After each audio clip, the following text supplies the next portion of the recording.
flags. Everybody turns around and is like, where is it?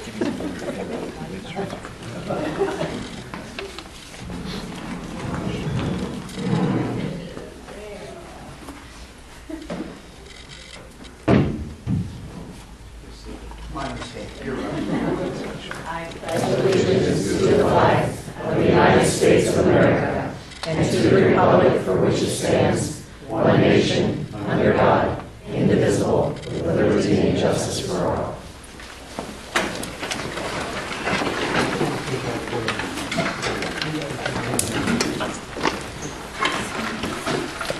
Thank you. I'd like to have a motion to approve the minutes. Discussion?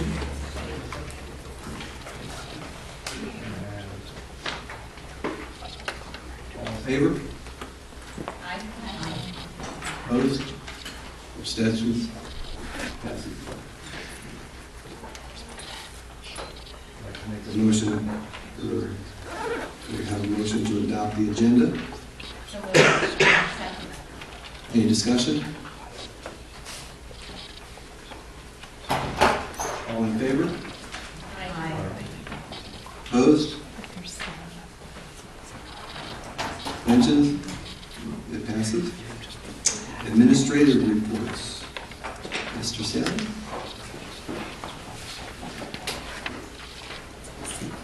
Good evening, everybody. Tonight I have two presenters that are going to share some things that are happening in the elementary schools. The first presentation is going to be by Tiffany Hogg. She is a full-time teacher, just hired full-time this fall. A first grade teacher at Fredericksburg that's going to talk to you a little bit about some technology she's using in her classroom.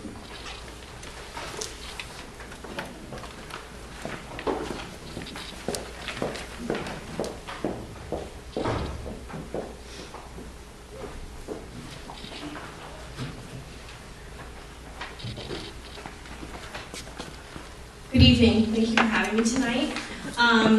Mr. Sandler already introduced me, but I'm Tiffany Hogg. I'm a first grade teacher at Fredericksburg Elementary School. I'm here to share something really exciting that my classroom is doing over the past few weeks. It all started back in December when we received an email from administration to have our students participate in the Hour of Code. For those of you who are unfamiliar with the Hour of Code, it is a global movement to get every student, boy, girl, any age, exposed to computer programming. It's the future, and I will be honest, when I received the email, I was like, oh my goodness, are you kidding me? Like, how am I going to fit this into my schedule?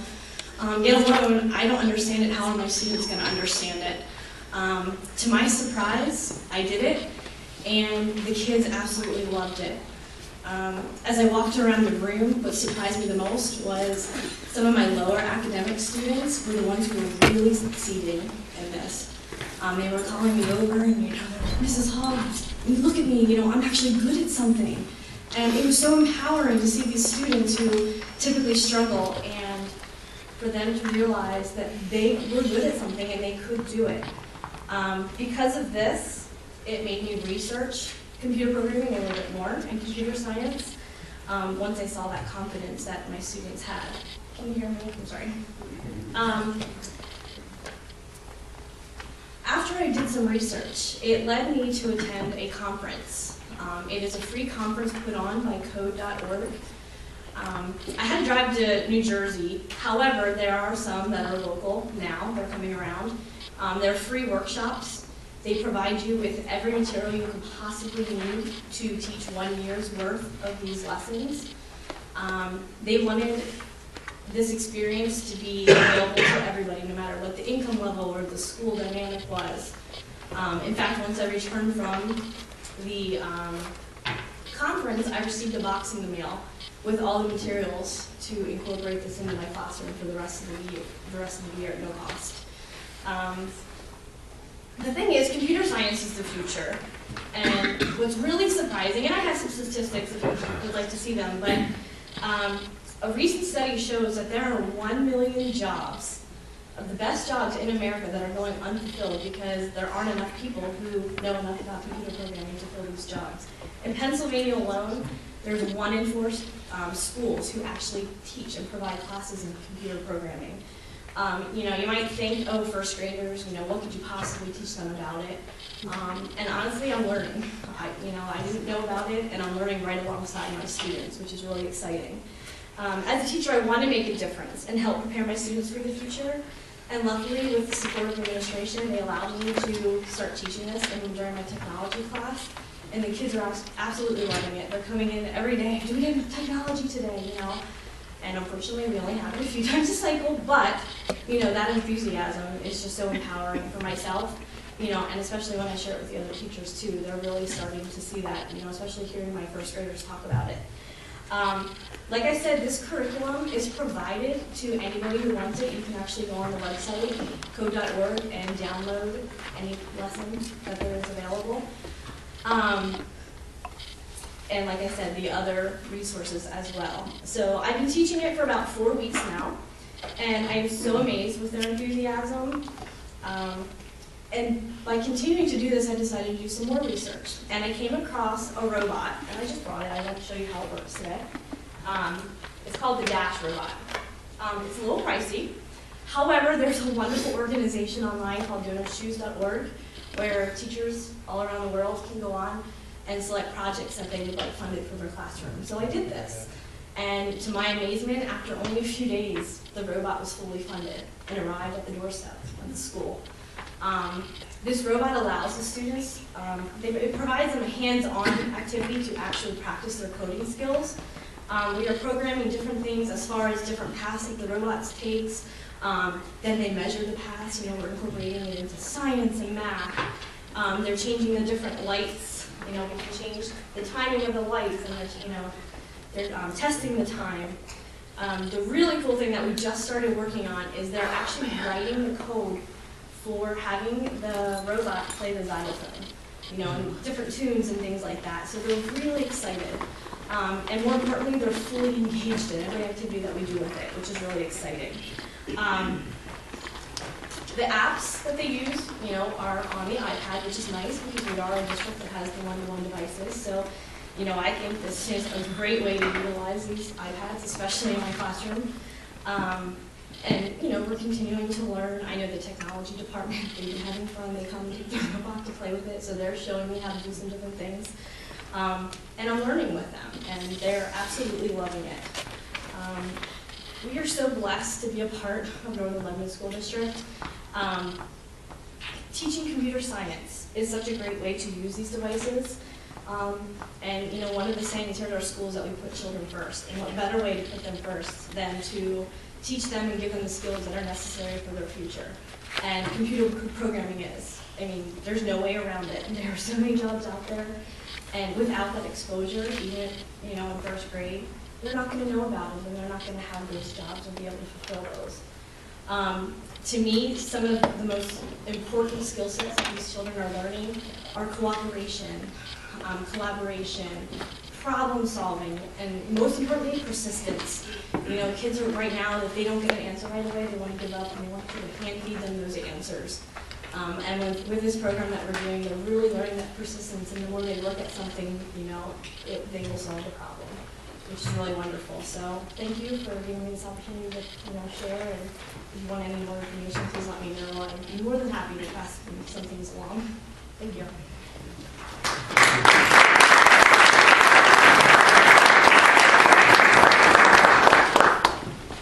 Thank you very much.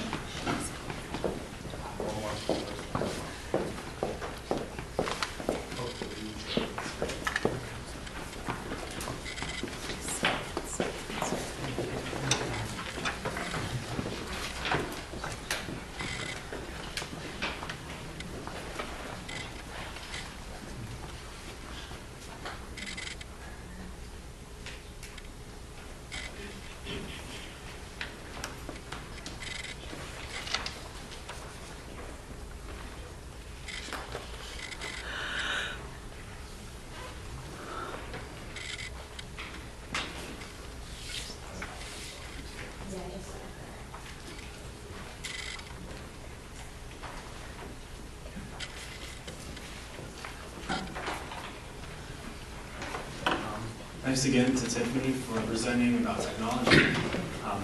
That was in the classroom. This next presenter is going to share some things that are happening outside the classroom. We have a video about a colorathon, so I'm going to let Christine Seckman come up and show you that, talk to you a little bit about what's happening.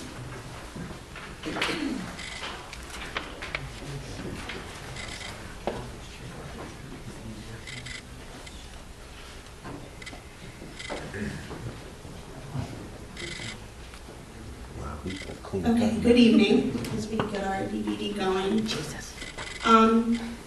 I am Christine Seckman. I am president of the Fredericksburg Elementary APT.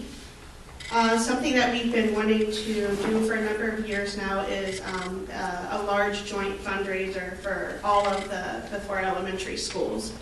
So Tracy Smith, who is the president of the PTO at Jonestown, and I came up with this idea. It's very similar to a color run. The whole community can get involved. We have all 4 elementary schools on board. We have, I believe it's now 149 students signed up. The event is Saturday, April 23rd. It starts at 4:00 p.m. And I don't know if any of you are familiar with the color run, but it is basically they do a lap around the track. They do get blasted with color. The top student from each school, as far as donations brought in, gets to color blast their principal. So that has been a really fun incentive. We actually had a 3-way tie for Fredericksburg. So I think we're going to let all 3 of them color blast Mr. Saylor. But we kind of set a goal of around $10,000 to bring in amongst all 4 schools. And we have over $15,000 so far.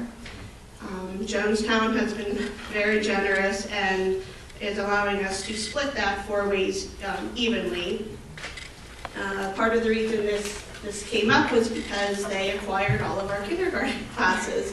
So the population of the other 3 schools did decrease. So, and with decreased students, we do unfortunately see decreased numbers in fundraising. But it's an awesome event. The kids are very excited. Like I said, we already have $5,000 over what we anticipated.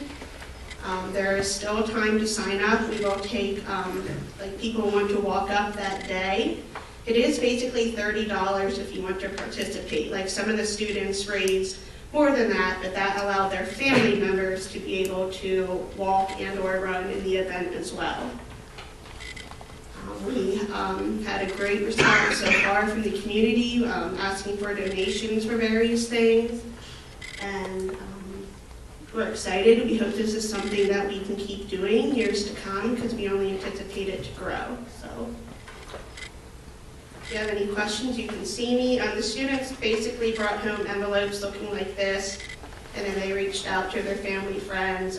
Everything is set up online too, so that was really helpful for the parents and the kids who had family not local. They could also donate as well, and you can still sign up to donate to any of the students online.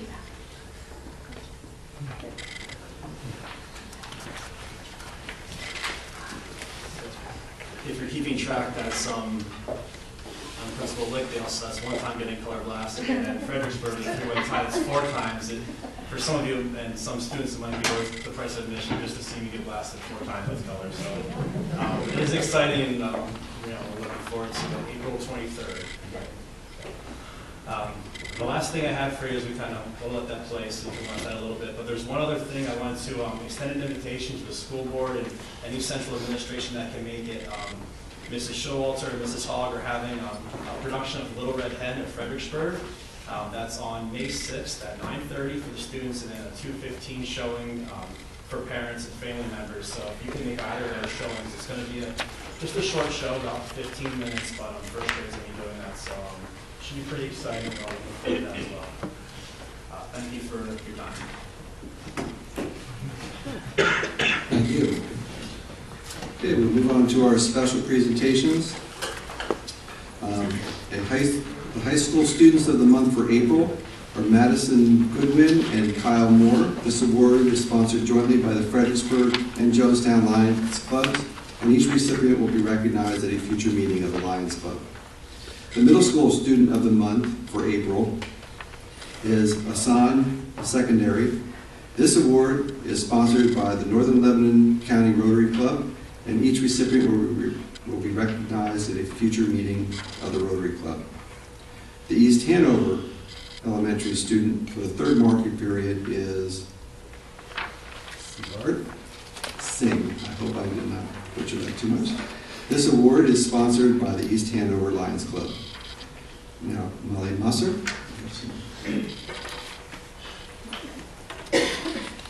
Hello. I bring you greetings from the music department. I have two boys that I'd like to introduce you to tonight. We're very proud of both of these boys, Nathaniel Lyon and Seth Long. As you know, the wrestlers did very well this season, and the girls' basketball team did very well this season. So did our band guys. They went all the way to states this year. And this is Nate's second year at states. I don't remember the last time that we had anybody represent Northern Lebanon in the band or the chorus. It's been years. And this is the second year that Nate's been there, and our first year for Seth. In particular, this is a really big thing because he was first chair, districts, regionals, and states. He was first chair and alto saxophone. So that is a very, very huge accomplishment. That means that he was first alto saxophone in the state. So that's a big thing, okay? Another big thing is that Seth is just a sophomore, so I plan on going to states 2 more years. Yay, go Seth.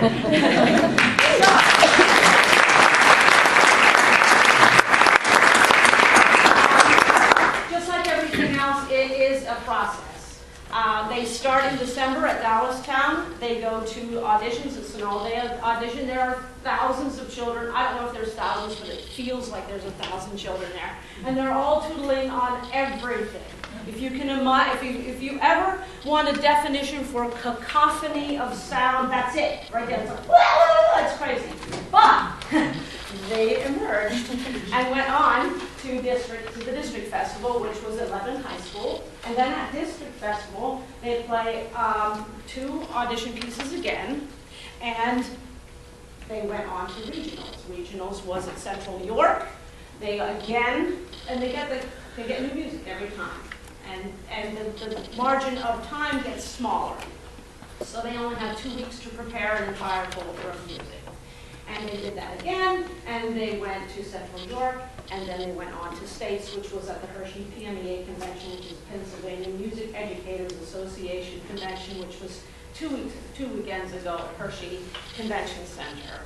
I have the program here. Another distinction is that Nate was a member of the concert band, and Seth was accepted as a member of the wind ensemble, which is also, they took 15 trumpets. He was 5th out of 15 trumpets, which was also quite an accomplishment. I can't even describe to you, the concerts were just phenomenal and something that everybody should have a chance to experience. But I did just bring the program because I was so proud that I'm just very, very proud of them. And just a few of their accomplishments so far. Well, Nate, we're going to lose this year, and that makes me very sad. So I think we're going to flunk him and make him stay another year. I know people, and I can make that happen. Sorry. But anyway, some of his accomplishments. He's been the drum major for the marching band. He's in my concert band, which I am so happy.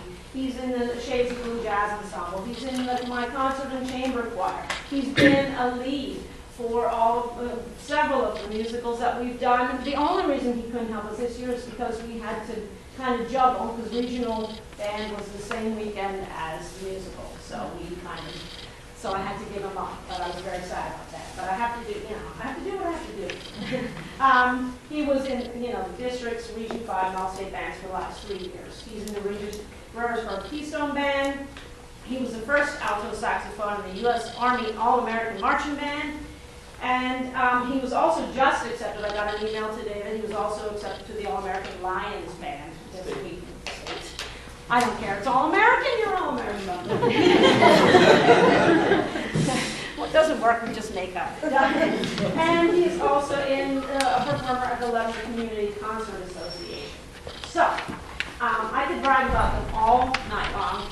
They are wonderful representatives to our band, and younger band students really look up to them. I feel that when they're at a rehearsal, they make it better because the kids want to be a trumpet player, like Seth. They want to be a saxophone player like Nate.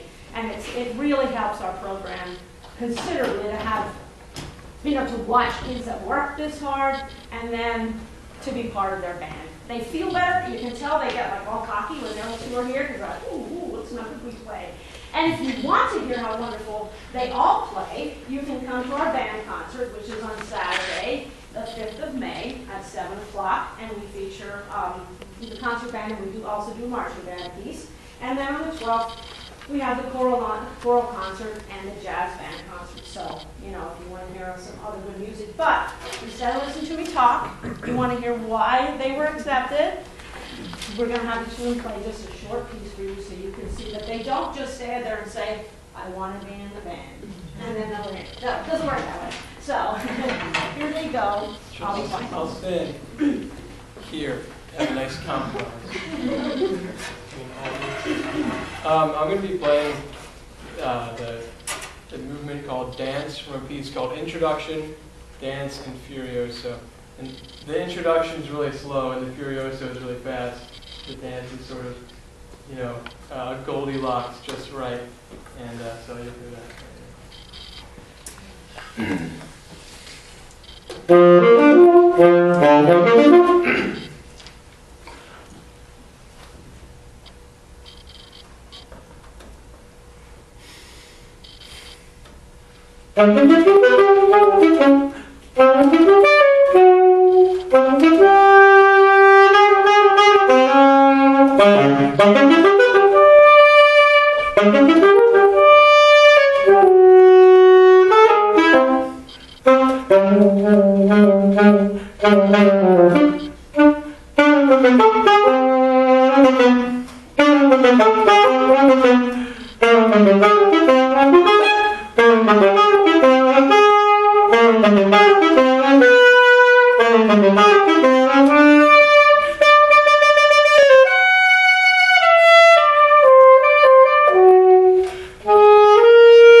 I'm playing a piece from my district audition.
by just wishing that you play like that.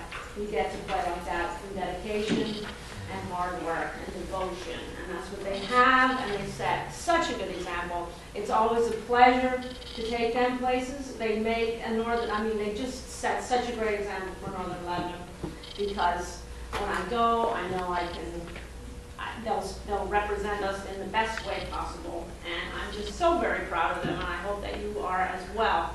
I just have one little tiny story to tell you the devotion and dedication it takes, because Seth started auditioning for districts about 2 years ago already, but he always had one stumbling block, and that was his scales.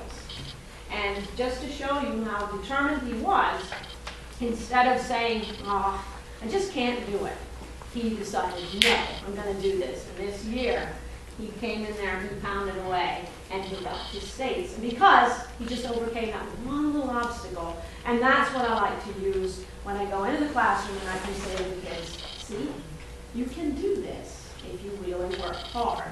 And so the opportunity, I do need to thank you, though, for the continued opportunity to offer them these advantages and these opportunities, because they can't do it if they don't have someone to represent them from a school. And so thank you for allowing us to continue our program and to send these fine gentlemen, hopefully many more years to come. And now that we've started it, we can continue this ball rolling, and we'll be sending states for years to come. So thank you so much. I really appreciate it.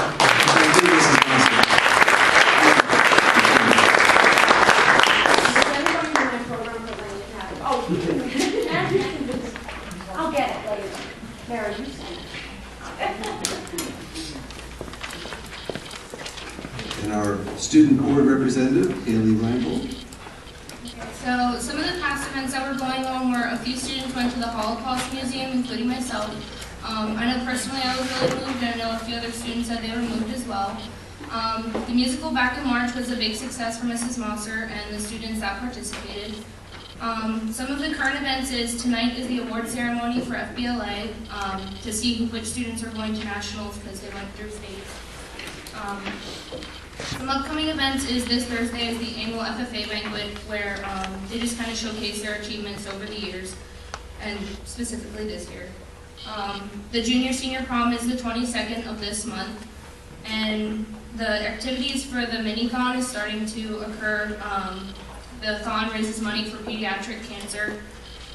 This Friday is all day where you bring in your pennies or your whatever you want, and you make the teachers count it during your class period to kind of stall the teacher from teaching you. And then Friday night they're doing a movie in the stadium where you can go out and sit on the football field and watch movies. So those are some of the events that are coming up for that. And then the mini-thon is in May, and I'll talk about that next.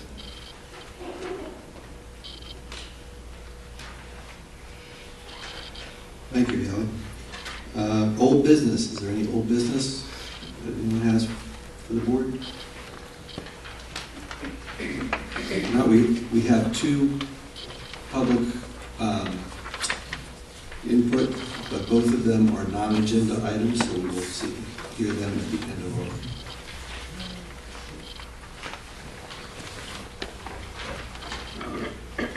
Sorry, we have three non-agenda items.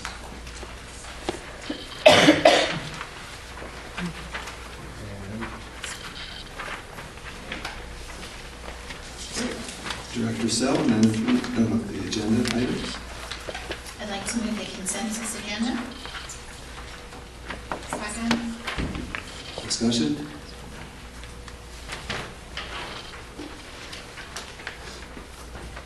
Call for a vote. Wexler. Yes. Howe. Yes. Erdman. Yes. Lum. Yes. Murray. Yes. England. Yes. Heckman. Yes. Sell. Yes. Gray. Yes. All in favor. Committee reports, Director Sell, Management Committee. I'd like to move item A. Second. Discussion?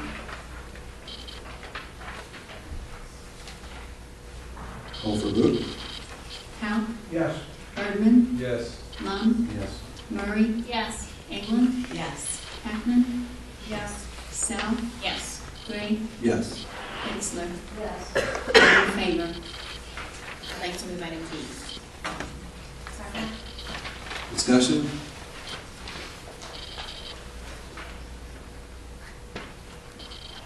Call for vote. Erdman, Yes. Lund, Yes. Murray, Yes. England, Yes. Heckman, Sell, Yes. Gray, Yes. Bixler, Yes. Howe. Yes. All in favor? I'd like to move item C. Second. Discussion?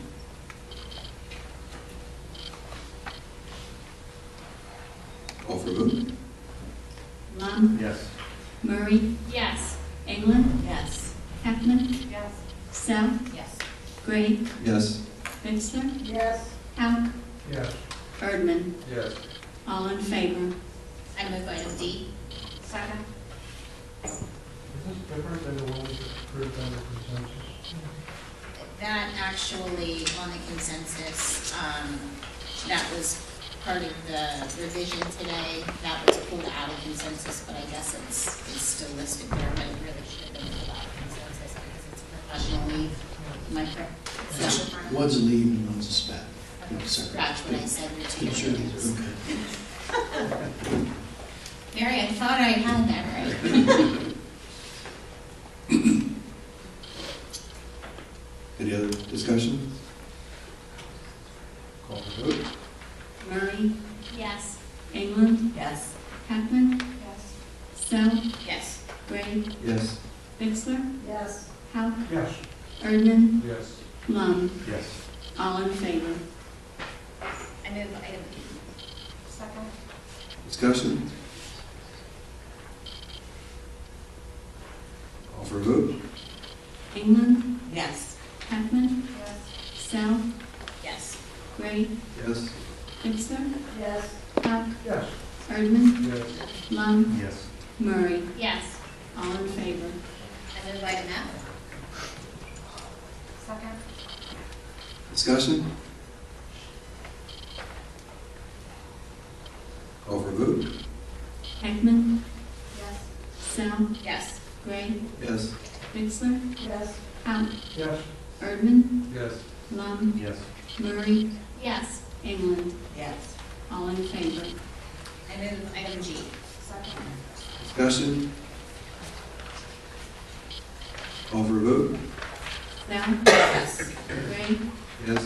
Bixler, Yes. Howe, Yes. Erdman, Yes. Lund, Yes. Murray, Yes. England, Yes. Heckman. Yes. All in favor? I move item H. Second. Discussion? Call for vote. Bixler, Yes. Howe, Yes. Erdman, Yes. Lund, Yes. Murray, Yes. England, Yes. Heckman, Yes. Sell, Yes. Gray. Yes. All in favor? I move item I. Second. Discussion? Call for vote. Howe, Yes. Erdman, Yes. Lund, Yes. Murray, Yes. England, Yes. Heckman, Yes. Sell, Yes. Gray, Yes. Bixler. Yes. All in favor? Okay, and the final special ed policy item, I move item J. Second. Discussion? Call for vote. Erdman, Yes. Lund, Yes. Murray, Yes. England, Yes. Heckman, Yes. Sell, Yes. Gray, Yes. Bixler, Yes. Howe. Yes. All in favor? And I move item K, which is new from last week. Second. Discussion? Dr. Bell, could you just, I know I asked you in the committee meeting, but could you just speak to that since it's a new item that we didn't discuss at the last meeting? It provides you as a school district to enter into a healthcare program that's in the Lancaster-Lebanon IU. The reason we moved together with a lot of other school districts is to increase your purchasing power with a large number of employees. It also moves us towards a self-funding program. what does it really mean? Well, the anticipated costs that we looked at for healthcare this year was about 12%. This will take us down to somewhere about 2.5%. So it gives you increased buying power. It also gives you a self-funding program, which we operate in the school district. And this has also obviously been reviewed and approved by the solicitor from the Board of Enforcement. I have a few questions related to this more from a philosophy point of view versus a legal point of view.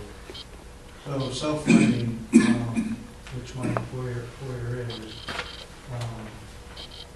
because of large claims due to cancer and accidents and premature births, it's not uncommon to have a million claim. So most companies have reinsurance to limit that. What is our limit? We do have that as well. I'm not sure I know the exact number. And by the way, just as also another piece of information, at the committee meeting from the management perspective, I recommended that to help cover and offset some of those costs that we move towards putting $500,000 in a reserve to help cover those costs out of next year's budget. Dan, do you know the exact coverage on that? We have a $100,000 stop loss. If that were to go to the pool that the IU operates under this program, that covers anything from $100,000 up to $300,000. And then at that point it goes into insurance. And so are we responsible for our lives up to $100,000 so that it's NL specific, and then after that, then everybody in the pool shares from 100 to 300, and then after that, then the reinsurance kicks in 100%. And so, what do you have in the budget? So we're going to save quite a bit of money, but every time you get a claim, like my experience is, we pay our health insurance on a weekly basis. It varies by a couple $100,000. Now we cover a lot of lives, but it varies a lot every week. You have no idea what it's going to be. So, what do we have for those fluctuations and those costs? I mean, how are you budgeting? Because most of these plans work on, a cost or a percentage to cover that lives, and then you're exposed, like you said, up to $100,000 until the next year kicks in. The difference in the self-funding is, as I'm sure as you are aware, is that we actually pay the actual claims that are coming due, as opposed to paying premium that an insurance company pays for. For the first couple of months into this new process, we will have relatively small claims because they just haven't occurred yet. But at that point, then it's going to fluctuate. We're going to have good months where we pay relatively little, then we're going to have large months where we have to pay a lot.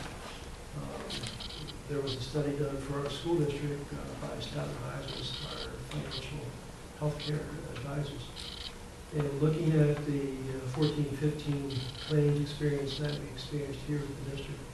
If we had been on this self-funding project then, we would have saved about $190,000.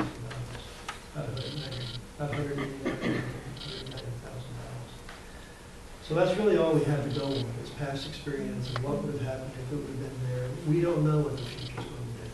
And that's why we're talking about this reserve, that in case we start having these high type experiences, then we're going to have that reserve that we can go on. We've been advised by scouts that in the long run, yes, you would have good years, you would have bad years. But in the long run, their contention, their advice is that it proves that self-funding is the more profitable way to go, or less expensive way to go, I should say, as opposed to being fully insured. And is there any steps or programs that are going to be introduced to try to, now you're really invested in the lives that you cover, so there's much more incentive than in the premium plan to do things to encourage wellness and preventive care and things like that. Some employers will give people a Fitbit or something to get back with their staff to encourage living in wellness. Are we engaging in any of those type of things to try to? Nothing concrete as yet, as far as in addition to what we currently do.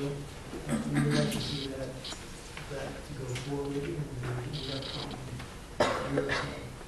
Have an increase in personal attention to people's health. And how many lives are covered in this IU program? How many lives are covered in the IU program? I don't have a figure on that. There are 20, in all of these school districts in Lebanon County, there'll be about 20 school districts that will be part of this. So it's pretty good. It's a pretty big operation. And does the group have the ability to change like formularies and things like that to help control the cost of the health insurance? It is taken out to bid. Scout advisors do that for us and for this consortium. They take it out to bid to different insurance companies formularies, and I'm sure that there are times when it does change due to cost perspectives. Thanks, Dan. You're welcome. Yeah, can you just explain to me the $100,000, like we're liable up to $100,000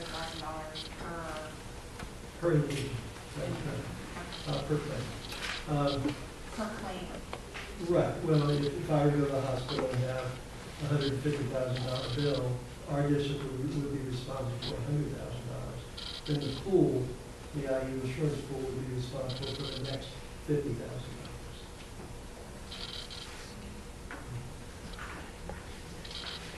Any other discussion? Any other discussion? Okay, good.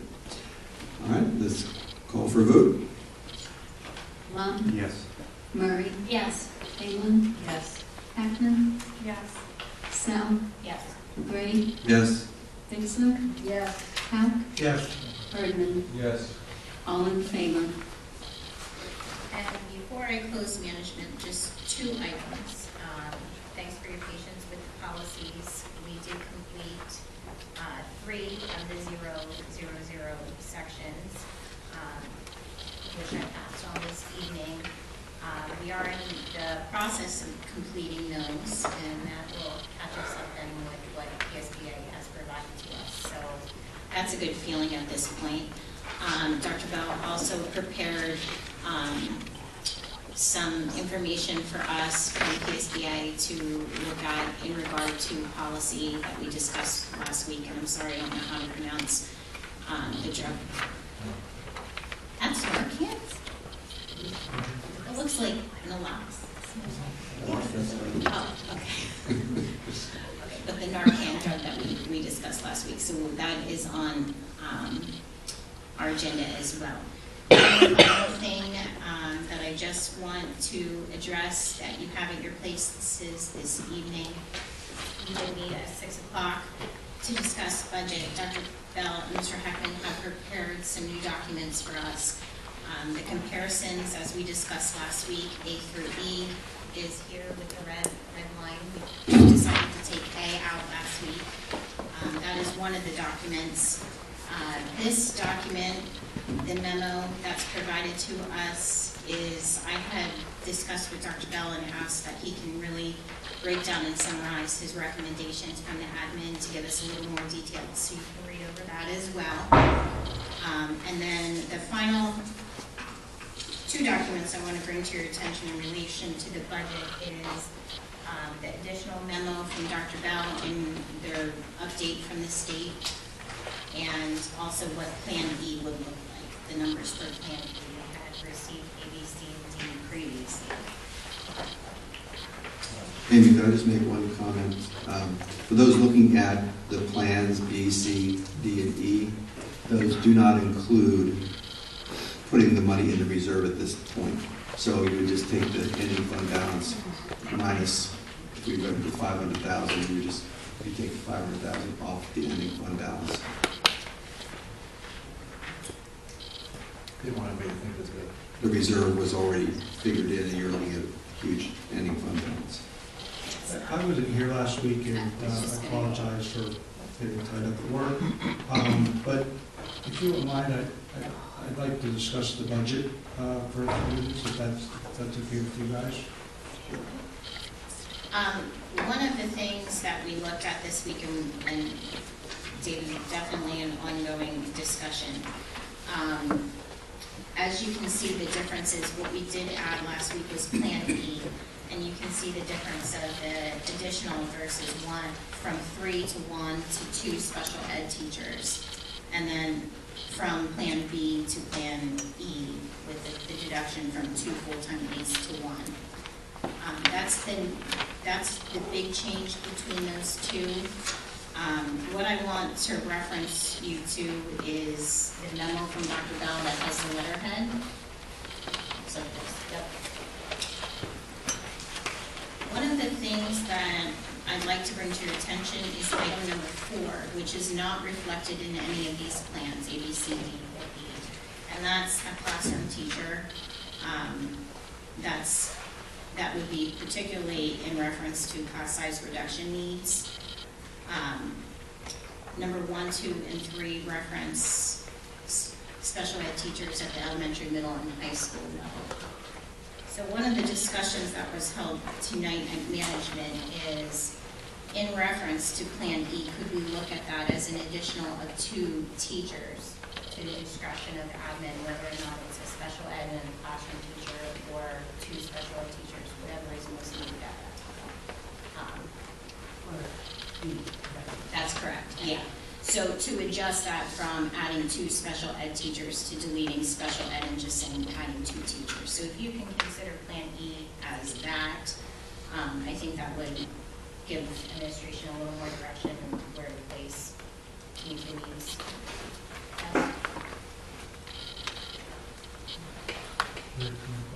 Yeah. The first thing is I had a great opportunity last week, this was on Tuesday, that I got invited to the 30 annual career day at Lebanon. And it was really neat to host a table and interact with our students. With that great experience, I got a free lunch out of it. And that was in the consumer science building or room. And I was really taken aback how 1960-ish that room is, and that we really need to upgrade that. I was told that they can't use 3 microwaves at the same time without blowing the fuse, and various things. You need to take a tour for yourself. I don't know if Stacy and Bethany did that, if you got the tour of the consumer science room or not. But Go room by room, but it does, if you get an opportunity, I'm sure they welcome that, but we really need to address that now and fix that. So I'd like to, I don't know how much it would cost, I'm not a kitchen remodeler or consumer science remodeler, but would really like to see if we can address and fix that and bring that important program up to the 2016 code that many schools offer that program. So not sure how we go about adding that or adjusting our budget at this late date, but I really, after seeing it firsthand, I'm really glad I got to see it before tonight's meeting versus afterwards. And my other question is, which budget, B, C, D, or E, do we have on our website for the general public to review? Somebody told me today we still ed. No, it's No. all. It's all but E. Not E, we just finished E. A, B, C.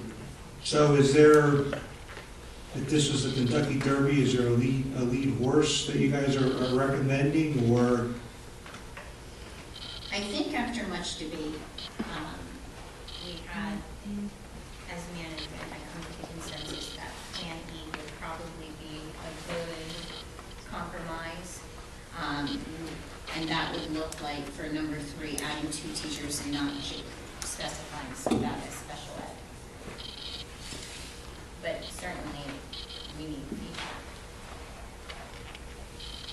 I just kind of think that, and I like the sheet that whoever put together, I don't know who gets the credit at the end, but it's very, for me, it's very easy to follow and understand. I probably we all spend a little more time looking at this stuff probably than the average person in the general public. So I just think if we want to put this sheet on there, but I just think we should put the lead one, whatever, so the public gets a chance to review what that is.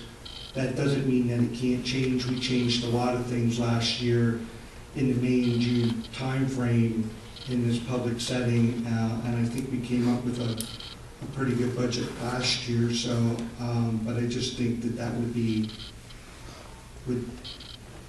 I think it'd be a good idea if we put a budget that we think is the lead horse, and then from there, as 5 people have the votes to amend or change or come up with good ideas or additions like that, to do that. And I think that's a great plan. I know we discussed last week to really be able to give direction, because Maggie, on for approval from May as preliminary, we did obviously eliminate Plan A and tried to eliminate some other ones, but wanted to take some time to think about that. Any thoughts? Can I just go back to one thing before, for David's question in terms of the programming for updates to Failing Consumer Science? Where does that fall? Or how would we look at that? How would we investigate that? Does that fall under a construction? So that would be different from this meeting, right? No, you're gonna have to pay for it. If you want to look at it, you can look at it one of two ways. You have to float a bond, pay for construction funds.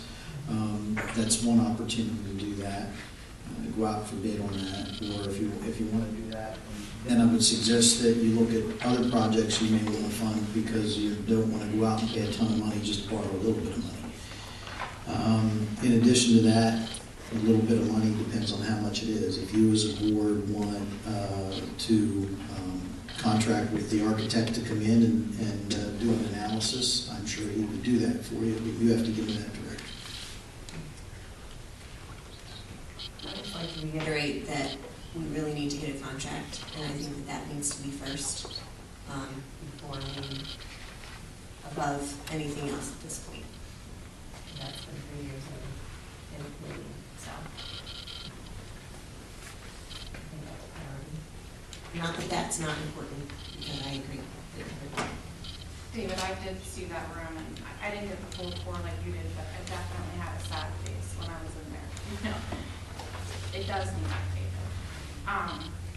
But I'm going to just go back to what Rachel said. Like, we really want to negotiate a contract, and so everything costs money, and it looks like we also want to add some teachers for our students, and I think we should have some short-term plans and some long-term plans, and then that could be something added to the list. But to just put it in the budget for this year, I'm not sure about that.